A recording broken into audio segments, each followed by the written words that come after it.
ما كان عندنا 100 مقاتل.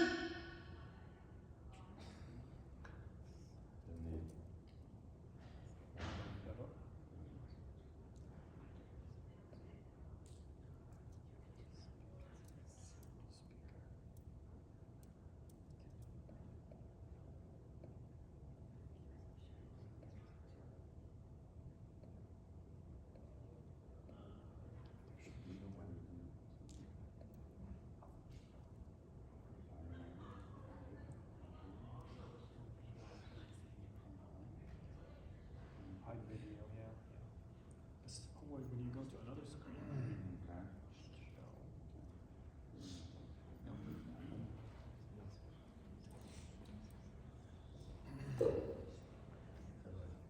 Alright, Bismillahirrahmanirrahim. Assalamu alaikum wa rahmatullahi wa barakatuh. This is the second session, and the title is How to Build a Strong Family. This is for those who are already married with needs and strategies how to keep our family strong, and it's also for those who are looking to get married, ways to look for partners and to lead a strong and successful family, inshallah. The speaker tonight is Dr. Abdul Rahman Zakir Al-Hashimi. He's talking to us from Jordan.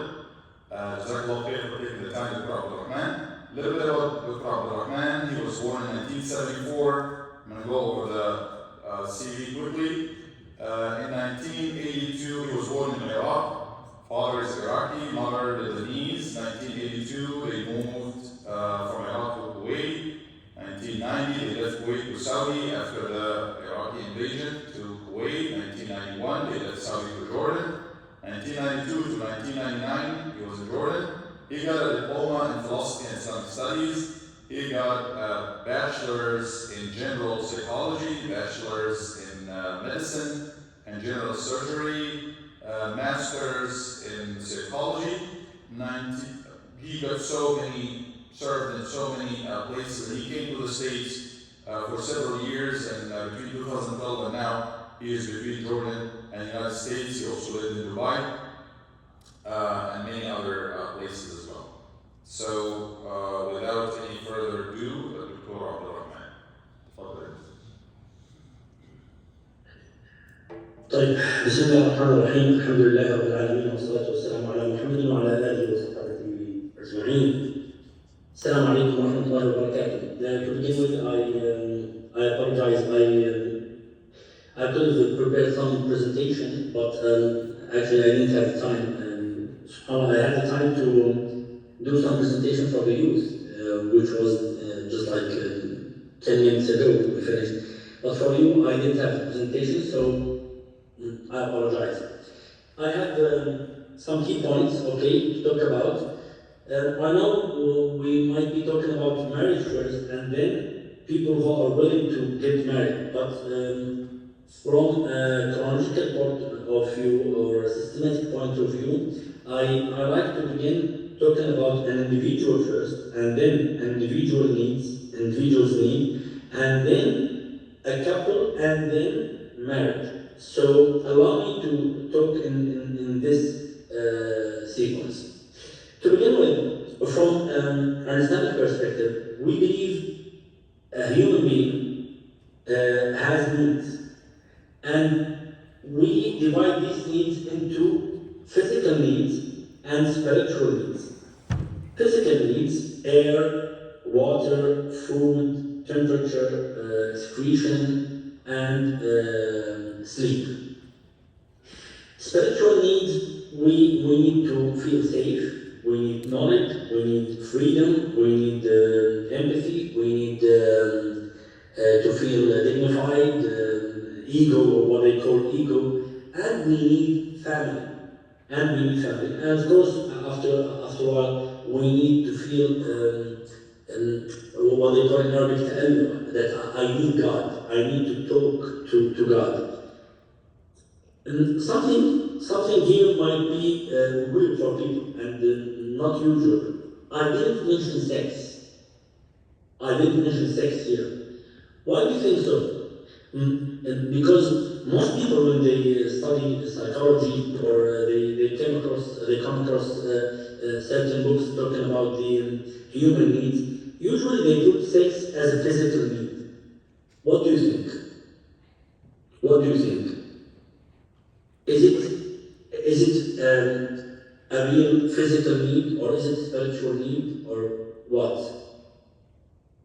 And when I'm talking about sex, I'm talking about sex in the broad meaning of sex. I'm not talking about the intimacy, the physical relationship of the sexual meaning. What do you think? Yes. Can I ask somebody to help with the microphone? I suppose you could say it's a instinctual drive that leads to a physical act. I suppose you could say it kind of has a foot in both camps. Okay, I got that. Okay, what else? Pass the microphone quickly if anybody got it. I think it's, for me, this is Ahmed speaking, it's a need, both physically and spiritually, or for the nafs. It's not only for the body. Okay, so let's have it as easy as, if we consider sex as a physical need, there's a question here. What about the child? What about children? The child will live from day one up till puberty, and there's no sex. Daily wise, he needs to drink, to eat, to sleep, to move, to breathe, but he doesn't need sex. So if it's a physical need per se, there should be some sort of sexual desire and sexual impact in the childhood. And by the way, the psychoanalysis school, which is the Freudian school, okay, they consider sex as a basic need even in childhood, and there's no evidence, scientific evidence for that. And that's why most people, they even from whom were Freudian students or followers, they deny that. Okay, so is it a real physical need? Maybe it's not as we think it is. Yet, I need to express my feelings, and with time, when I become adult, when I become old, I have this urge and this feeling toward the other sex. And this feeling has to be expressed. And when I need to express these feelings, it has to be in a physical way, in a physical manner. And marriage is one of the most optimum way to express my spiritual, let's say. And that's why I keep saying, when chemistry feels, physics move. When chemistry feels, physics move. I have certain feelings inside me. These feelings need to be expressed, and that's why we express it. For example, forget about marriage and forget about the sexual attraction between male and female. Okay, when I like a brother, okay, when I like him, I would shake his hand in a different way than when I shake hands with someone who is a stranger. It's different. Why? Because the intimacy here is different. When it comes to male and female, it has a more advanced stage of expressing these feelings. From my point of view, I consider sex as a psychological need, but it begins as a spiritual need, and then it reaches to a physical need to express the spiritual need. This is as a human need. Okay. These needs have to be established and has to be fulfilled.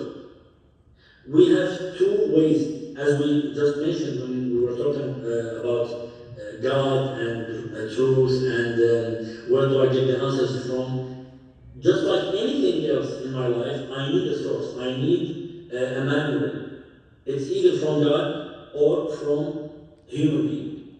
It's either something divine, something from revelation, or something from a human being.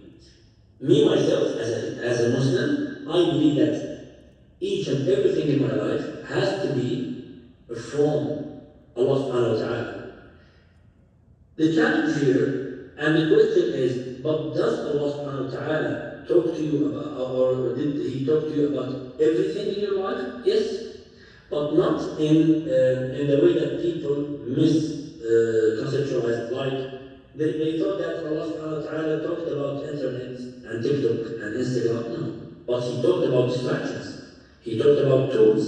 He talked about dunya. He talked about desires. Religion gave you the broad lines by which, if you understand them, you can understand every and each thing in your life, in your daily life, even the details of your daily life. To do that, I need to do, let's say, we have to have some prerequisites, okay, before we reach to the point that we know what Allah subhanahu wa ta'ala said and what happened with the Prophet and his wives and his companions. Number one, I need to know myself. I need to know who am I. I need to know Abdul Rahman. What was his environment? Because the inputs that were there in my childhood, they affected me. And this has nothing to do with religion. What do I mean here? For example, if I were raised in a place, in a house, in a household where my father was rough, tough, or he was very genuine, very merciful, very caring. Same thing goes for my mother. These inputs, these actions affected me in a way that religion has nothing to do with my let's say procedures, my operations, my way of thinking. This has nothing to do with religion. Religion will come later to tell me that this needs to be rephrased, this needs to be reconstructed, this needs to stay at, keep at this one, okay? But this later on. This is very important because one of the misconceptions we have, as far as we know that this is Muslim or this is a Muslim, a new convert, a newcomer to Islam, we think of them as angels, we think of them as companions. They are human beings. They are human beings. And they have their own shortcomings and their own sins and their own styles.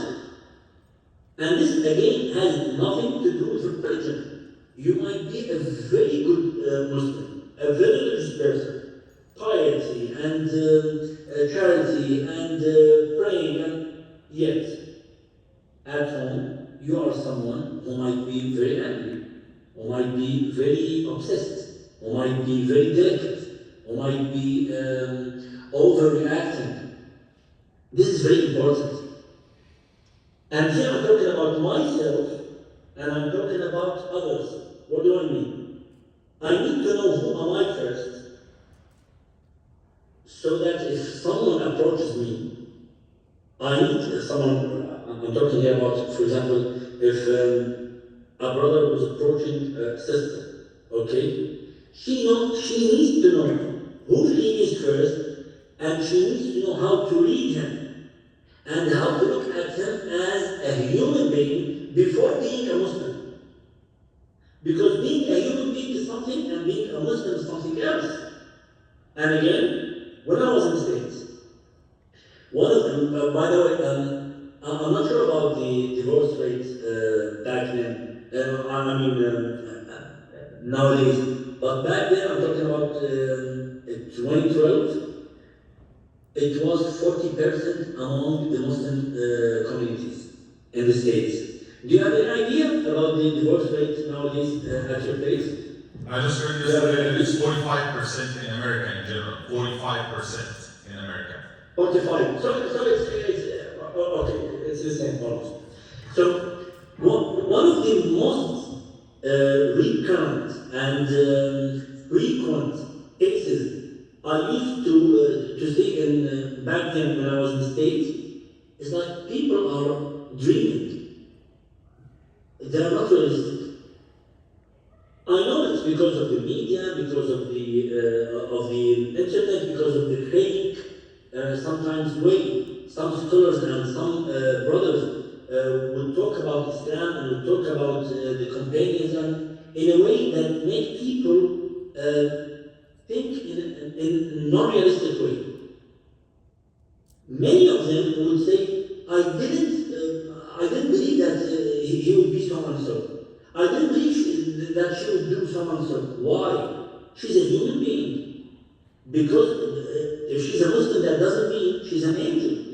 Even among the companions, there was people who commit sins, even without sins.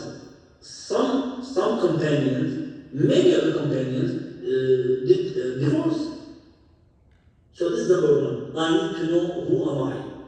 And while I'm trying to know who am I need to know how to read others. I need to know how to question others, how to ask questions about others, from them, from people around them, from the environment. I need to know how to read their personalities, their body language, their pages, their accounts. Dr. Abdurrahman, I'm sorry to interrupt. Do you accept questions? Can I ask questions as we go? ممكن أسأل؟ I can't. Is that clear? Can I ask questions as we go, or you want to prefer to keep going? Yeah, of course you can. Of course. So is that why we in Islam فترة الخطبة? Is that why the period of engagement in Islam is very important? I can't hear you clearly. Is that why the engagement, is that why the Fatrat al-Khitbah, the engagement period, is very important in Islam? Yes, it's important and it's very important, but it's not like what we think. Sometimes people will go for a couple of days and they're doing okay, and people might go for a couple of months or even 1 year and they're not doing okay. It depends on how good you are at reading people and knowing yourself and being realistic in how to look at people, because sometimes. Okay, there's this interval which you need, but you keep asking people, and listening to some music clips and some gatherings from sisters talking about fancy world that they're dreaming of. This time would go wasted because you didn't do what you should do. You should be yourself. And praying for Allah subhanahu wa ta'ala, looking at things in a realistic way, not trying to get what you dream of. No, you want to be in a peaceful relationship, in a normal relationship. A normal relationship, and let me give you this story. This incident happened with me. This was 1994. I was at my cousin, and she's my in English. Foster sister. Okay. And the wedding was un-Islamic, okay, mixed. So I waited outside. My mother came to me and she told me that a friend of us. And I know her since I was a little child. My mother told me, Khaltak Fulana, she wants you to come inside. So I told her why. She said someone approached her and he wants to, he asked for her daughter. So I told her, and what am I doing here? Why does she want me to get inside? So she told me that she doesn't want to say no to him. She was shy to say so. So she told him her brother is outside. I'm not her brother, but so I went in. Assalamu alaikum, alaikum assalam. He was, in in his suit, an engineer coming from States, and he wanted to approach and to come and ask for the job. So I asked him, did you hear before, or is this the first time? So he said, no, this is the first time. He thought I was accusing him of something bad. I don't know, I'm just asking you, is it the first time for you to see her? He said yes. So I asked him, and do you realize that the person you will be asking for to be your wife is not the same one whom you are looking at now? He didn't get that. I told him, the one you're looking at, the girl, she wasn't wearing hijab, full makeup, and she was, mashallah, she was very,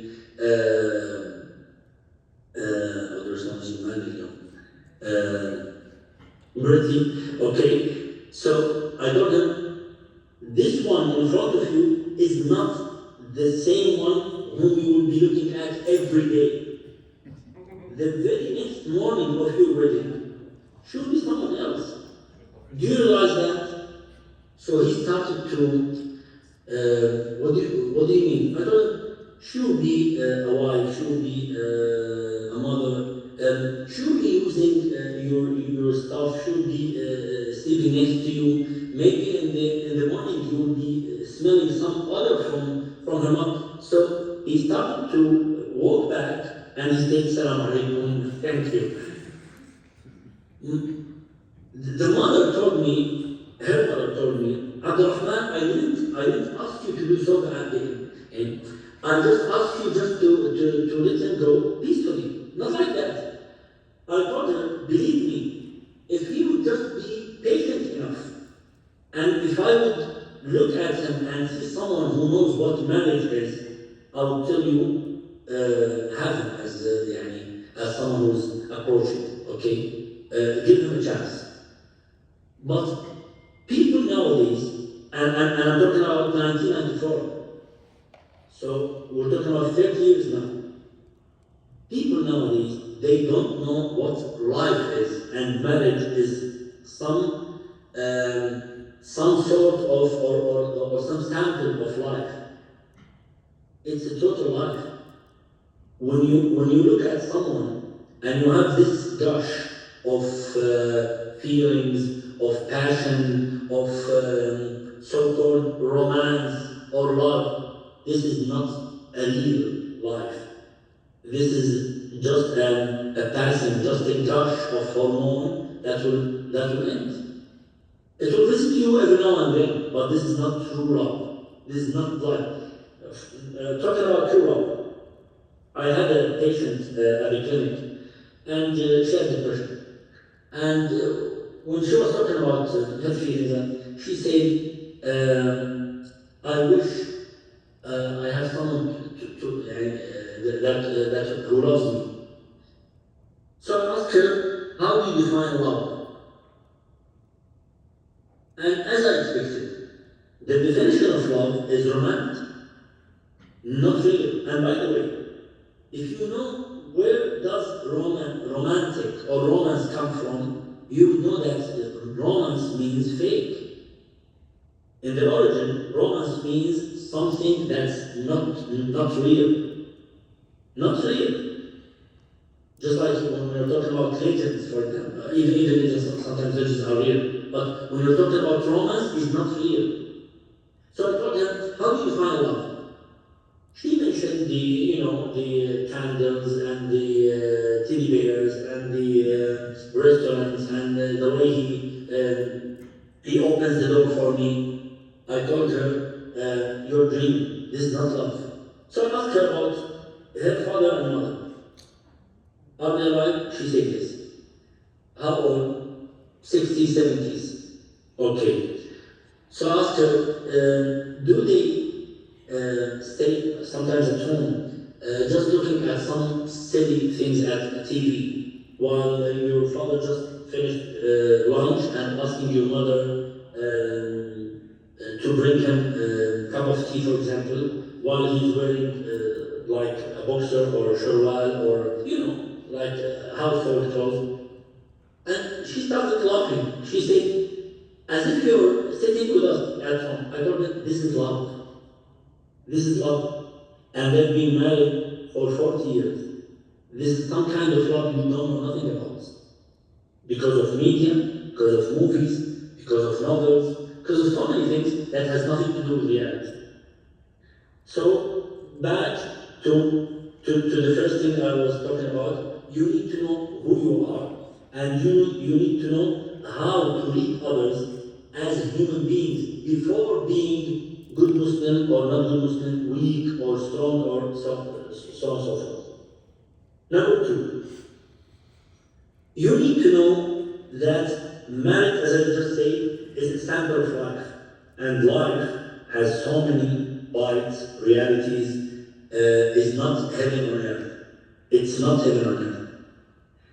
A human being is a human being. Human being is weak. Sometimes he might be furious, he might be relaxed, he might be sad, he might be...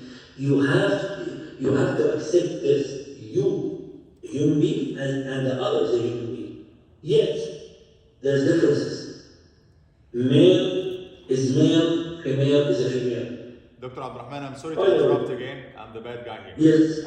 The first part would be for those who are considering getting married, but we do have the second part that's supposed to be for those who are already married. So I would say, if you wish, we can talk a little bit more about the techniques, how to find out about the future husband and wife for 10 more minutes, because we need to have at least 30 minutes for those who are married as well, if you wish. Jazakallah khair.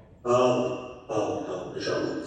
Okay, let me just, I just want to show you this, or let's make it later, okay, because I have only 10 minutes.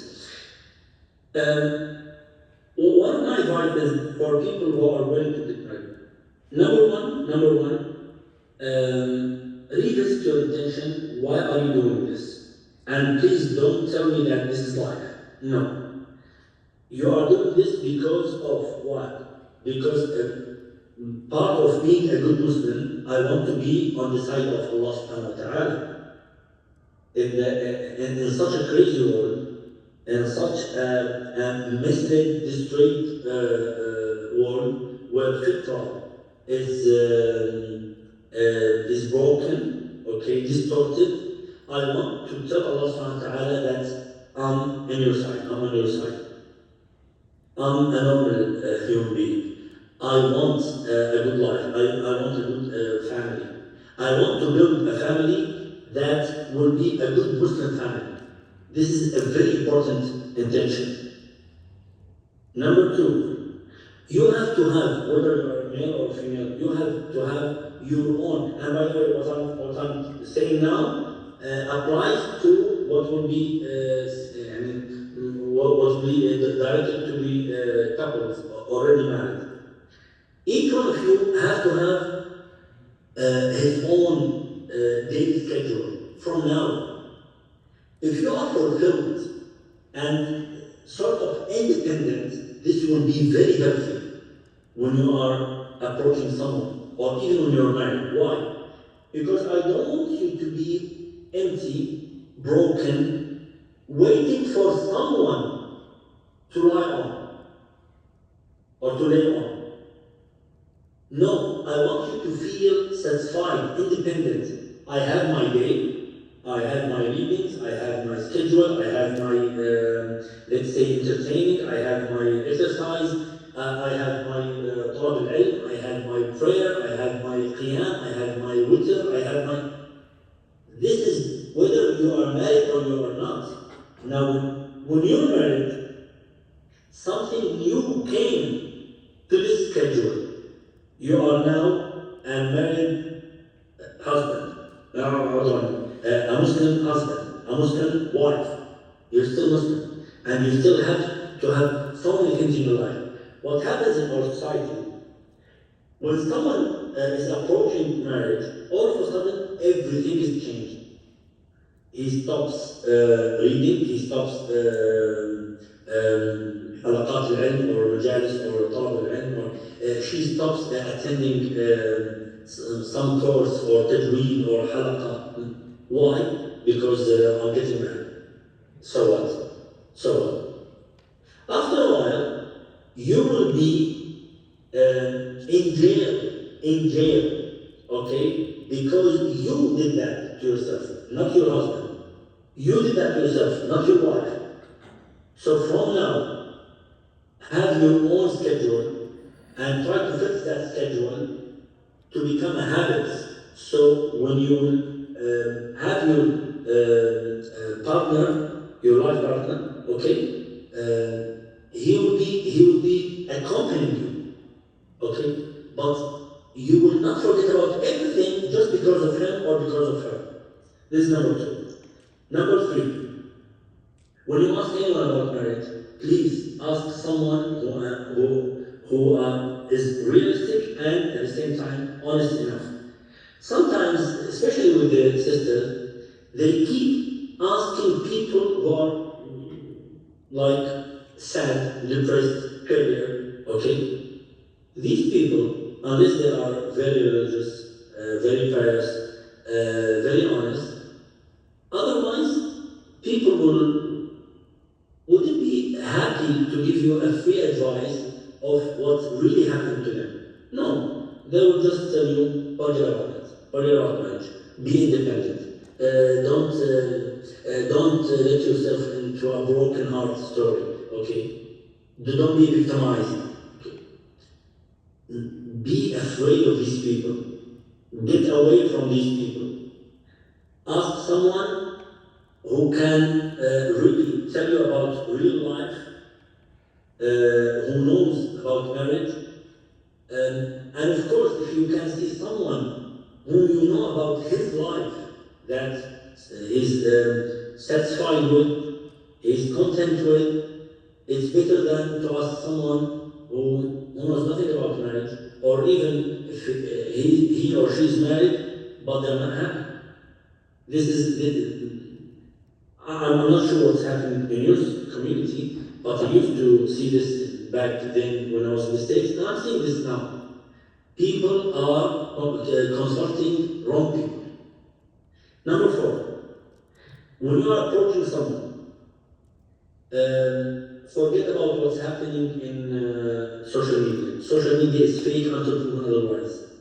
Social media is fake until proven otherwise. Social media is fake until proven otherwise. Yes, I can read people from their posts. I can read some elements of their life, some elements of their personalities, but I can't make sure that this page means so and so. This is not true. This is not true.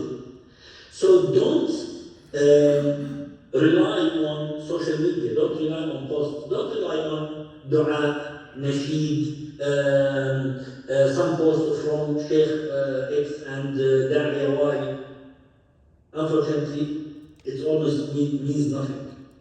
Because we have nowadays people who have double lives, double face. A wife that's on the social media, and another wife behind the scenes, behind the social media. So what do we do? Okay, the social media can tell you something, but you can't rely on what's happening in reality. Number 5, and that's the last one, the last advice.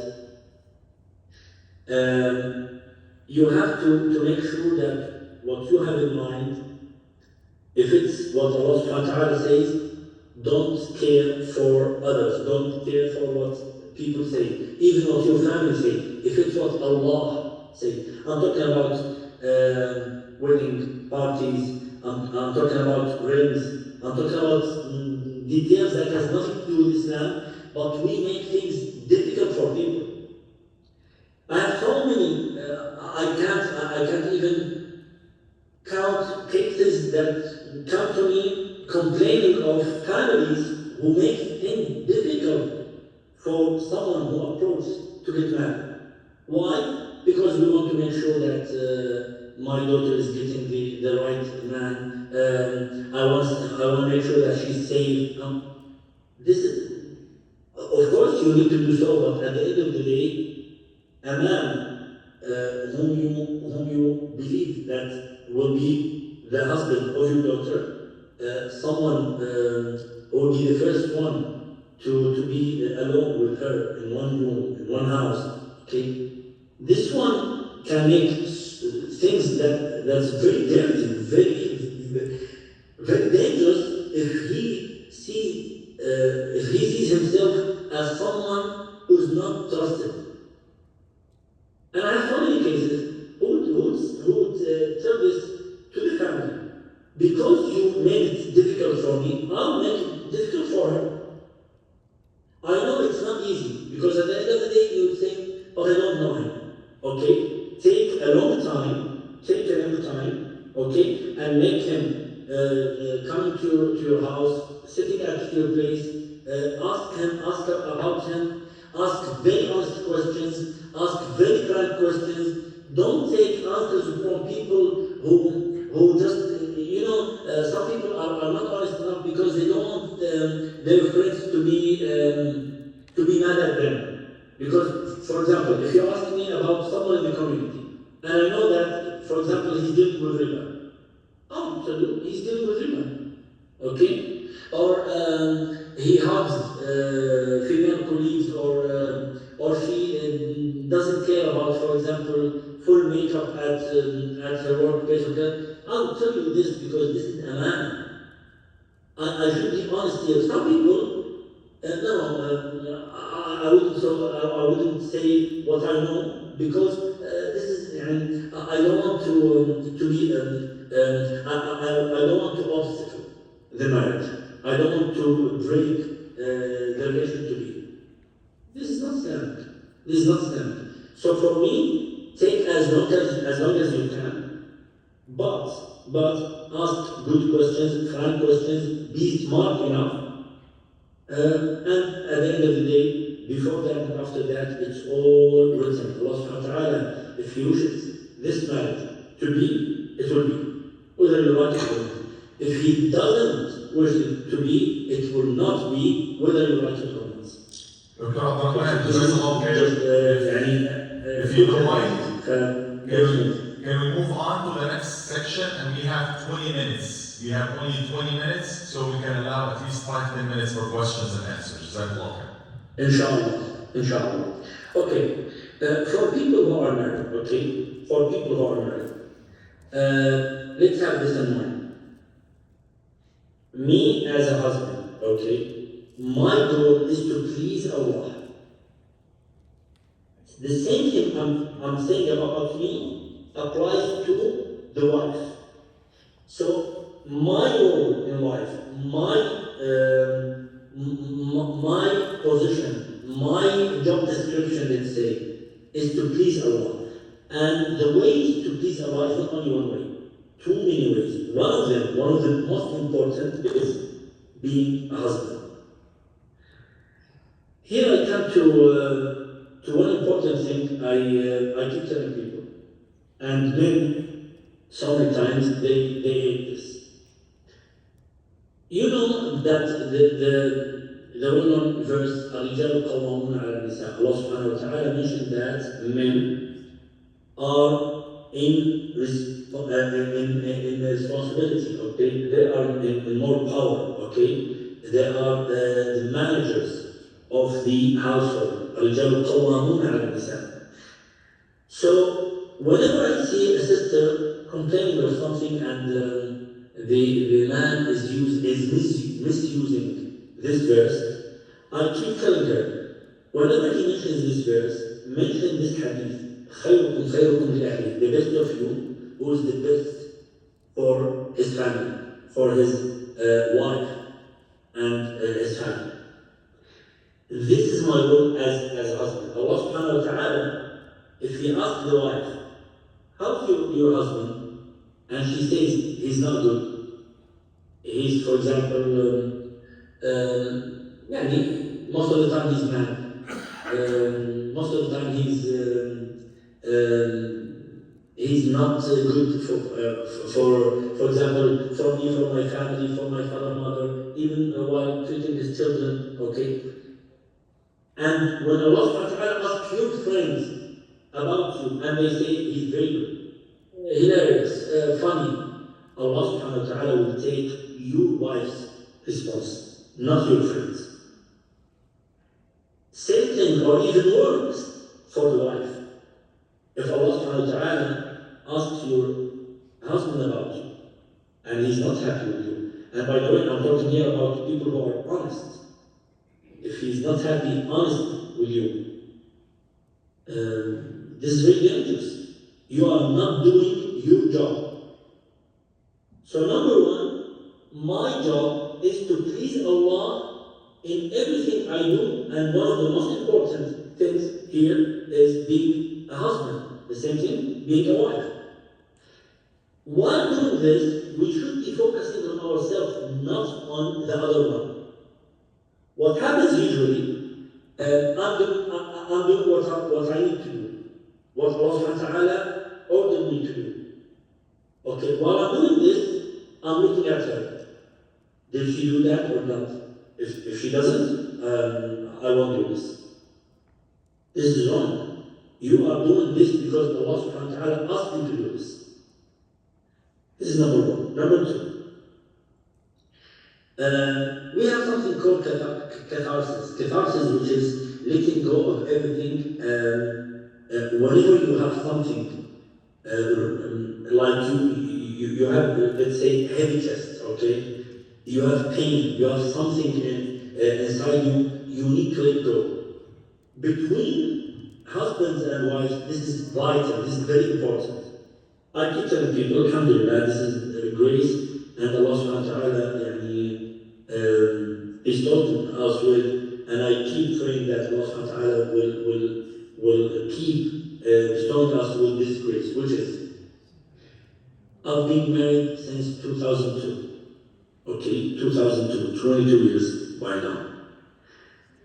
I can't remember one single night that me and my wife, slept while being mad at each other. Why? Because we agreed on one thing from day one. Anything happens, any day, any moment, and we feel that something inside us needs to let go, we should let it go at once, on spot. Or maybe if we are at a gathering, social gathering, not before we go to bed.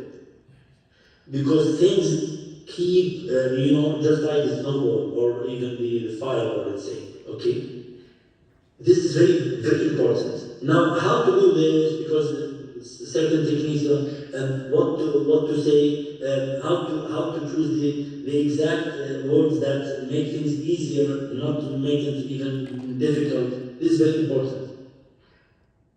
Number three, forget about people's stories about their houses. Focus on your house. So many times we keep listening to others, and unfortunately, when people talking about themselves and their problems, they want to feel empathy from others. They try to make things dramatic, so that people will look at them in a very pathetic way, okay? Because they need that. Believe me, whether you believe it or not, most of the time, people are listening to others. These, they call it negative energy. I don't like this term, but they call it negative energy. They will bring this negative energy to home. So what to do? Even if you listen to others, okay? Always remember who you are, who's your husband, who's your wife, and don't compare. Don't compare. Because sometimes you are living in a paradise, in heaven. But all of a sudden, subhanAllah, you keep comparing, you keep looking down to what you have, subhanAllah, not thanking Allah subhanahu wa ta'ala, and you're losing that. And after a while, you will say, it's ayn, hasad, nas, jinn, okay? You bring this to yourself, you brought this to yourself and to your home. Number 4, for men and and more. The less you have at home, the happier you are. Period. The less you have at home, the happier you are. Don't overload yourself with consuming, shopping, stuff, because this will make you work hard, whether the male to bring things or female washing, organizing, cleaning. Keep things as less as you can. I know this is not easy in the consuming way of life we're having now, especially in the United States. People they have nothing to do but shopping and shopping and shopping and waiting for Black Friday and so on and so forth. I know it's not easy, but believe me, the less you have, the more you have for yourself and others in your life. This thing, but by the way, it's more difficult from the woman's side, from the female side. You know, shopping, and they believe that when they do that, they live their life. Okay, they find themselves, which is not. You are just drawing yourself in dunya more and more and more, and making things difficult for you. You are making yourself dependent on this dunya. The less you have, the more space you have for yourself, for others. You can advise others. You can have people at home talking about so many things, not only about food and stuff and phones and TV and plasma screen, and this is very important. This will help you to organize your day schedule, your children's schedule in very easy way.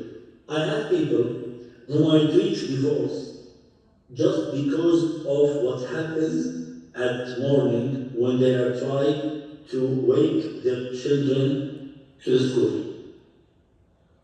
To divorce. Why? So many things.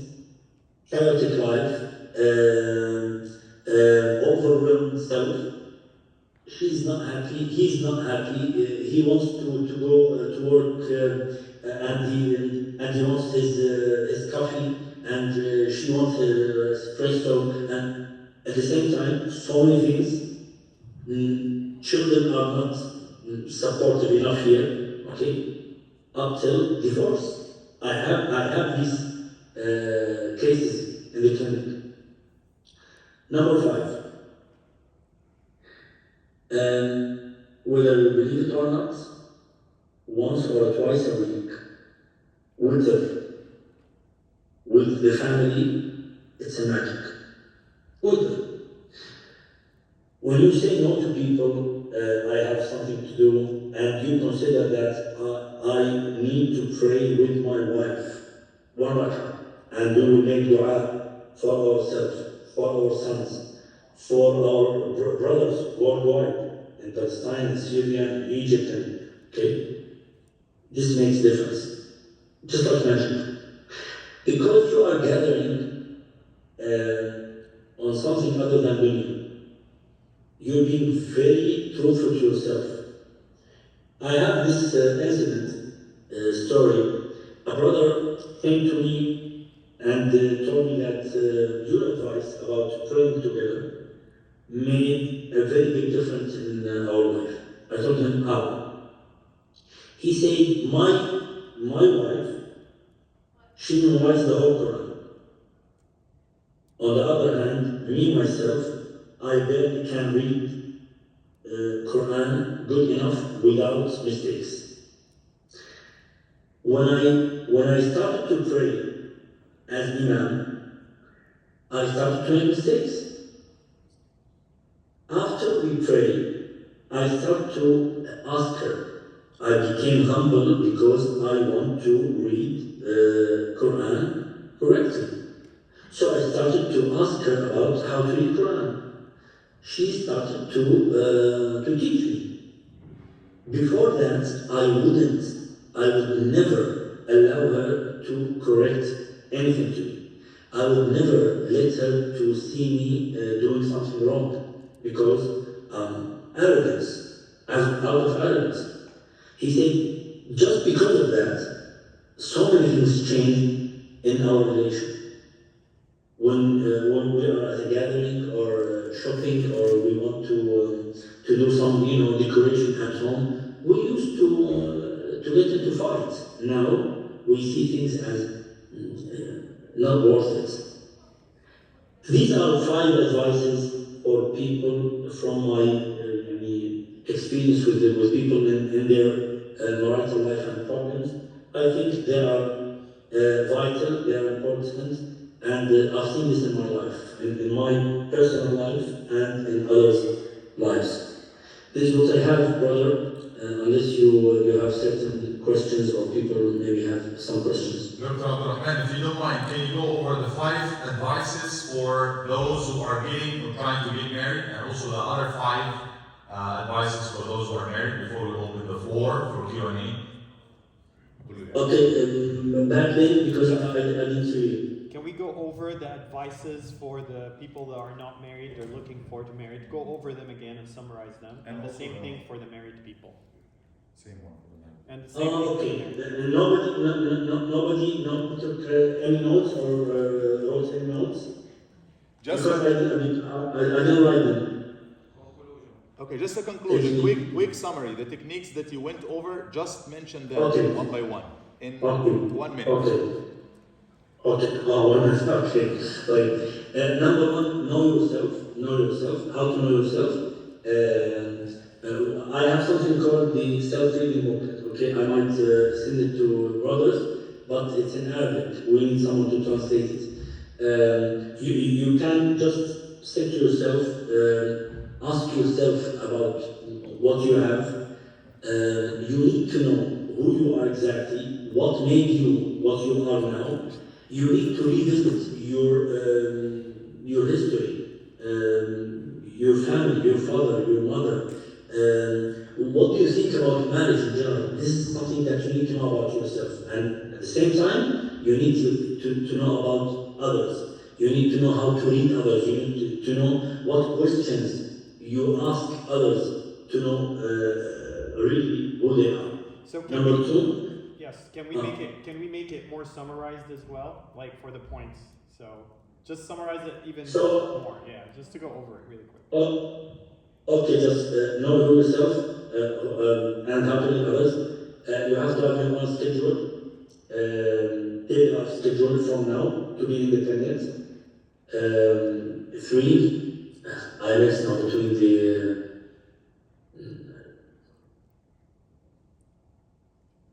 Was it anybody? Don't rely on social media. If you want to ask people who are honest and happy in their lives. And number 5, I forget number 5. Number 5 was the social media. Number 3, I forget about it. Go ahead. Use it. I have your third point was to revisit your intentions. To revisit your intentions and make sure that they're realistic. Oh yeah, of course. And why do you want to get married? This was number 1, I think. This was number 1. So these are the 5 for the couples or for people, for youth or brothers and sisters who are willing or approaching to get married. For married couples, number 1, we already mentioned that each one of us has to have his own schedule, looking to please Allah subhanahu wa ta'ala in his duty, in his job, in his position. Okay, this is number 1. Number 2, as I said, I have to have my own schedule without looking at her. I have to be fulfilled from within without looking at her. It's not because of her or him. Number 3, أعوذ بالله من الشيطان الرجيم. Yeah, don't let others share their stories, dramatic stories, and affect you. If you can't make the distinction and separation and the analysis, don't do it. Don't listen to their stories. Number 4 and 5. I missed Make it. it simple. Go ahead. I had catharsis when you're discussing stuff with each other and not ending the day angry at each other. Discussing stuff, What's that? making sure to discuss things, not go to sleep angry. Or Yeah, what we call catharsis. Don't let things inside you overnight. Try to let go as on spot. Okay, but number 5 is what? so focus. Don't focus on your partner too much. Make sure you're doing it right. You know that wasn't number 4. Number 5. No. I made them. Keep Oh, less wow. things. Keep less And nobody wrote it down? less things, like less things at home. Keep less things. Yes, that's very important, yes. There is things you have, they have very own. Okay, Jazakallah khair, Dr. Abdurrahman. We will open the floor now for questions from both those who are willing or trying to get married or Yes. those who are married. Any questions? Yes, of course. Okay, I have a question. Yes. So my question is, what's your advice for people who are young to get married? Like, is it okay, for example, if I'm 16 or 17 or 18 or in college to get married? Or would that increase the possibility of divorce because we're not mature yet? And, you know, More than talking about marriage, 45%? More than 45%? more than 45% we said in America is a divorce, but how about getting married at early age? I still cannot afford to have Yes. I encourage that. Just to cut the long story short, I encourage that in one condition. To know that marriage is just some sort of life. It's just a sample of life. It's not a game. Even if a divorce happens even if you get married after 30, okay? But I need you at least to know that you're not playing a game. You want to be responsible. You are man enough to be responsible, okay? You have your own. By the way, sometimes you have parents who might spend more than 100 grand on a child in college, but you wouldn't help him with 15 grand to get married. This is insane. This is totally insane. While if I have 16 years old, 17 years old, 20 years old, 21 years old, okay, he's in the full capacity to be a man now, to be a husband and a father now. Why would I just make it difficult for him with shahwat and with desires and with haram all around? Why would I make it difficult for him? Okay, some of them would say, but I know my son, he's not responsible enough. Why? You made him so. You made him not responsible. Okay, but he's responsible to go and sleep over in the dorm or at his friends. Is he responsible enough for that? Is he responsible enough for your money to spend while you don't know exactly what he's doing at college? I encourage what they call it, Siraj Mubakkar, the early marriage. But it has to be in one condition, that the son, let's say the man, he knows exactly what he's doing. And the same thing goes for the girl. Because nowadays, unfortunately, it's not easy it's very rare to see someone who's responsible enough, who's man enough, to be a husband. Okay, the next question, That's- anybody? Anyone? And by the way, for me, having a couple at college, for example, at least they can live a halal relationship. Why why would I push him to think of a girlfriend and for her to think of a boyfriend while she sees everyone around her having affairs and haram relationships? At least they are having halal relationship, marriage. Dr. Zakir, what's your advice for people who get married? I see this as an imam. The first period of marriage, I would say it goes anywhere from the first 6 months and sometimes it goes to a few years. I see them a lot. They come, they think when they live the real life, it's different than what they were expecting. What's your advice for couples, especially at the first period of marriage? What should they expect and how should they navigate safely through these? That's why I mentioned earlier that they should be thinking of marriage as life, reality. Okay. Number two, me myself, I hate the idea of honeymoon. I don't believe it. I didn't do it. Okay. Because you keep them from day one. Dr. Abdulrahman? You hate The honeymoon. Okay, honeymoon. Yeah, because the honeymoon is fake. You are talking about totally romantic life that is not real, not realistic. And the problem here is that it will be like a reference point. At each point of their life, they will be referring to, you don't love me. Why? Do you remember when we were at so and so place, when you were doing this and this to me? Do you remember when we were doing so and so? He would tell her, do you remember when you were doing so and so at the honeymoon? This is not real. So what's my advice?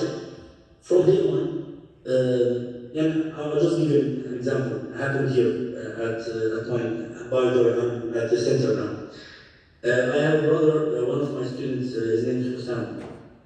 His wedding was Friday. We have a weekly majlis, weekly class, weekly halaqa, Saturday after Fajr prayer. So, though I think the wedding was ended like 10:30 p.m. Friday. Fajr, Saturday, after Fajr, he came to attend the class. And they've been married now for 10 years, or less than 8 years. Okay? And by the way, they traveled after maybe 3 weeks. They went to Umrah and then they went to Turkey. But the idea is that from the moment we get engaged, restaurants, meals, invitations, shopping, gifts. This is not realistic. I don't believe in this. I don't recommend this. Of course, that doesn't mean when you have something in you love, you want to give her a gift. You want to draw a smile on her face with a flower or something. Okay, do it, but don't overdo it. And don't make this period of your life as the unreal, magnetic, romantic period that you will never, you can't make it happen frequently. You can't do it. Just what we mentioned the session before with youth, like happiness. Happiness is not something that you can have over and over and over. So my advice for these couples, try to be as realistic as you can. Okay, after the wedding, maybe a couple of days, and then back to normal life. Don't overdo it.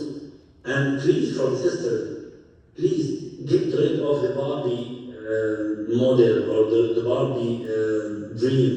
You are not Barbie. You're a human being. Okay, feel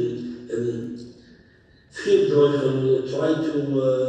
Try to give yourself these happy moments, but don't overdo it. The simpler you are, the happier you are.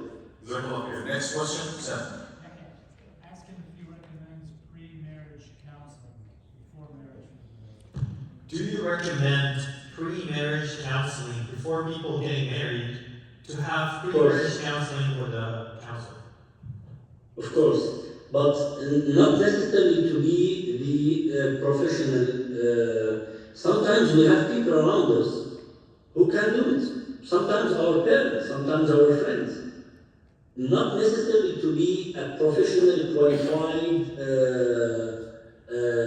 counselor, paid counselor. Sometimes we have people around us. If we don't have, we can have others. Any further questions, sisters, brothers? Okay. I would conclude with this, if you agree, Dr. Abdurrahman. Is it a fact that love, the real love, is something that you build together with your partner? It's not something that you feel before marriage?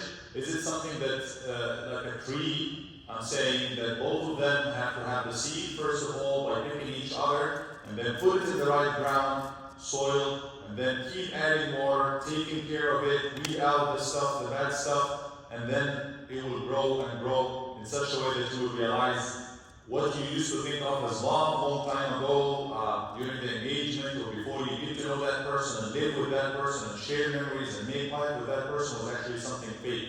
The real love is something that you live and enjoy now. Do you agree with this? I think this has to do with exactly what I mentioned about the incident with the sister who came to the clinic when I mentioned her father and mother. This is exactly what you're talking about now. Yes, I agree with that, and that's why when you read the Quran, we don't have al-hub, love, the way people think of in marriage. We have mawadda wa rahma, which is more realistic and more inclusive of the love. We don't have the so-called love that people think of. We have mawadda wa rahma. Okay. Any more questions? Maybe I'll ask. Is it okay if I ask? Yes, yeah. Last one. Last question. How about now when people want to get married, is it okay to be expecting something like how your husband is going to be or how your wife is going to be? Or would this change? Is it okay for us to expect things from each other before we get married? As far as you're being realistic, it's not only okay, it's mandatory. That's why when people are approaching marriage, I used to ask them to draw a table.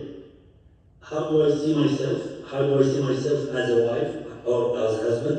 What do I want from the other and expect from the other as a wife or as a husband?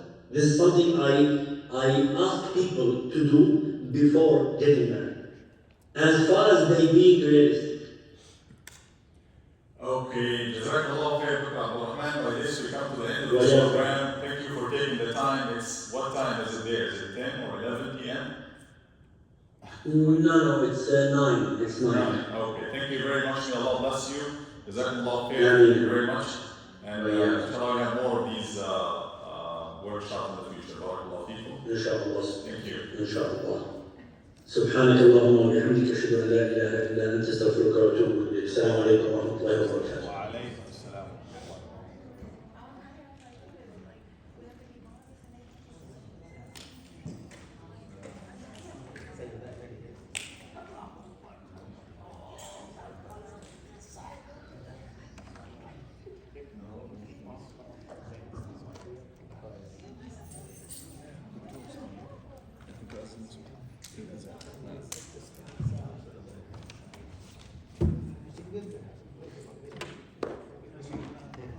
الله أكبر